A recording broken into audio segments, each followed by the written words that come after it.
त्रयोदशः पाठः का कहा। कौआ के बारे में 13वें पाठ में बताएंगे। वो कहानी सुनी होगी ना आप लोगों ने सबने। कौन सी?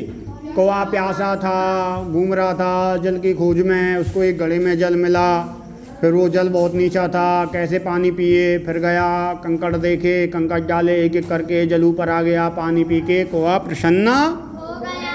वही वाली कहानी इसमें दी है। पहले सभी बच्चे मिल करके बोलेंगे, ठीक है?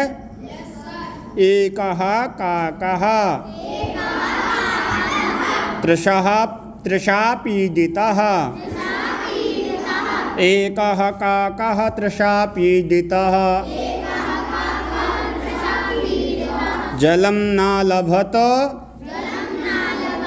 दूरे दूरे, एकः काकः तृषा पीडितः, जलं न लभत दूरे दूरे, वृक्षाद् वृक्षं गता वराकः, वृक्षाद् वृक्षं गतः वराकः, ग्रामे ग्रामे नगरे नगरे, एकं सहसा घटं दृष्टवान्,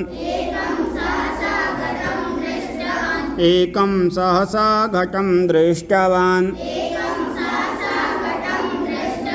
घटे जलं दृष्टं बहुदूरे, घटे जलं दृष्टं बहुदूरे, खण्डं खण्डं पाषाणानां क्षिप्तवान् काकः जलमध्ये, क्षिप्तवान् काकः जलमध्ये, घटकण्ठं सम्प्राप्तं नीरं, घटकण्ठं सम्प्राप्तं नीरं, पीत्वा सन्तुष्टः खलु काकः, पीत्वा सन्तुष्टः खलु काकः, बुद्धिपूर्वकं यत्नं कुरुते, बुद्धिपूर्वकं यत्नं कुरुते, बद्न सफलता,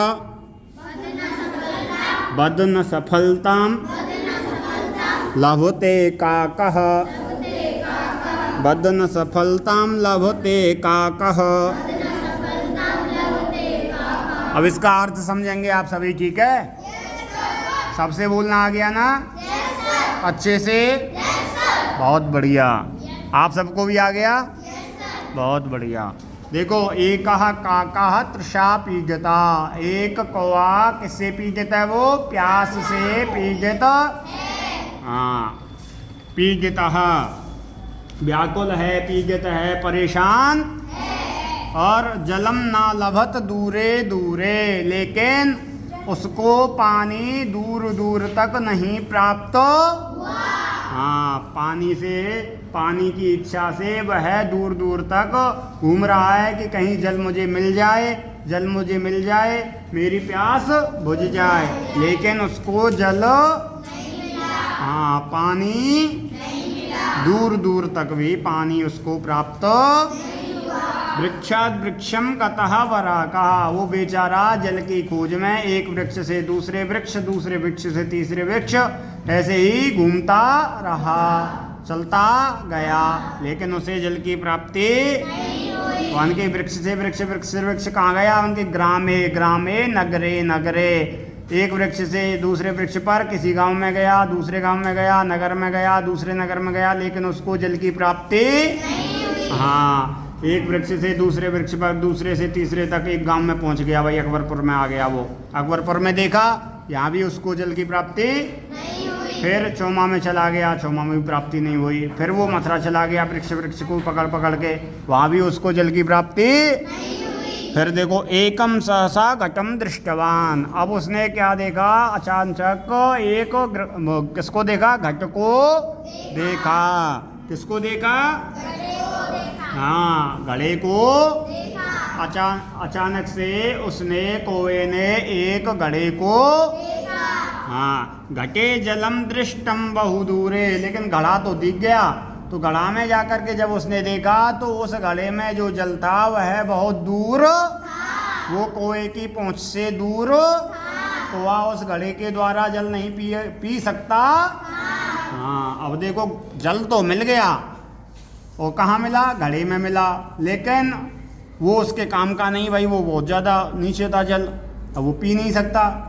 अगर अंदर निकल के घड़े में बैठ के जल पीता तो बाहर कैसे निकलता बेचारा, बड़ी परेशानी। और देखो, घटे जलम दृष्टम बहुदूरे खंडम खंडम पाषाणानाम चिप्तवान का जल मध्य, जल के मध्य में छोटे छोटे खंड खंड टुकड़े, पाषाणानाम मीन्स पत्थरों के, क्षिप्तवान मीन्स डाले किसने? कौवे ने। क्या किया? जब जल को देखा घड़े में बहुत दूर जल है, तो उन्होंने छोटे छोटे टुकड़े पत्थरों के ला करके उस जल के मध्य में डाल दिए। और कह रहे हैं घट कंठम संप्राप्तम नीरम पीत्वा संतुष्ट खलु काका। और जैसे ही काक ने, कौवे ने उन छोटे छोटे पत्थरों के टुकड़ों को डाला था घड़ा के अंदर, तो फिर क्या हुआ? वह जो पानी था उन पत्थरों के द्वारा उस घड़ा के कंठ तक आ गया। और जैसे ही वह पानी उस घड़े के कंठ तक आ गया, घड़े की गर्दन तक आ गया, तो पीत्वा संतुष्ट खलु काका, कौवे ने जल को पी लिया, और जल को पी करके वह संतुष्ट। हाँ, अब कह रहे हैं बुद्धिपूर्वकम यत्नम कुरते बदन सफलताम लभते का कहा। जो व्यक्ति बुद्धिपूर्वक यत्न करता है, काम करता है, कर्म को करता है, तो बताओ उसको सफलता मिलती है या नहीं? हाँ, तो ये कह रहे हैं बदन सफलताम लभते, या कोई स्त्री हो या पुरुष हो, यदि कोई भी व्यक्ति या स्त्री या पुरुष या कोई भी जीव बुद्धिपूर्वक कोई कर्म करेगा तो 101% उसको उसकी सफलता प्राप्त होगी। हाँ, तो जो भी कोई काम करो तो कैसे करना चाहिए? बुद्धिपूर्वक, सोच समझ कर, ऐसा नहीं कि मन मर्जी बस चल दिए जी, अब ये सोचा ही नहीं ये काम कैसे करना चाहिए, किसी से सलाह ले लें, नहीं, अपने अनुसार ही करना है। और उसमें बुद्धि का प्रयोग किया नहीं, किसी की सलाह मानी नहीं, और बाद में पता चला कि वो काम पूरा ही नहीं हो पाया, परेशान भी हुए, पैसे भी खर्च हुए, और लौट के अपने घर आ गए। तो क्या ऐसा करना अच्छा है? तो कैसे करना चाहिए? हाँ, बुद्धि लगा करके ही किसी कार्य को करना चाहिए। हाँ, जितने भी हम कार्य करते हैं, जितने भी हम अपने कर्म करते हैं, सभी में बुद्धि का प्रयोग किया जाना चाहिए। हाँ, बिना बुद्धि के जो भी कोई व्यक्ति या जीव जंतु होता है तो उसको क्या कहते हैं? पागल। क्या कहते हैं? हाँ, यदि तुम कोई भी कार्य बिना बुद्धि के करोगे तो क्या कहलाओगे? पागल। और पागल का काम कोई सही होता है क्या? तो इसलिए पागल नहीं बनना, आपको होशियार बनना है, समझदार बनना है, बुद्धि का प्रयोग करना है, और जो भी कार्य करना है उसको सोच समझ करके करना है, जिससे हमारे संकल्प की प्राप्ति हो सके। ठीक है? आया सबके समझ में? पक्का? बहुत अच्छे।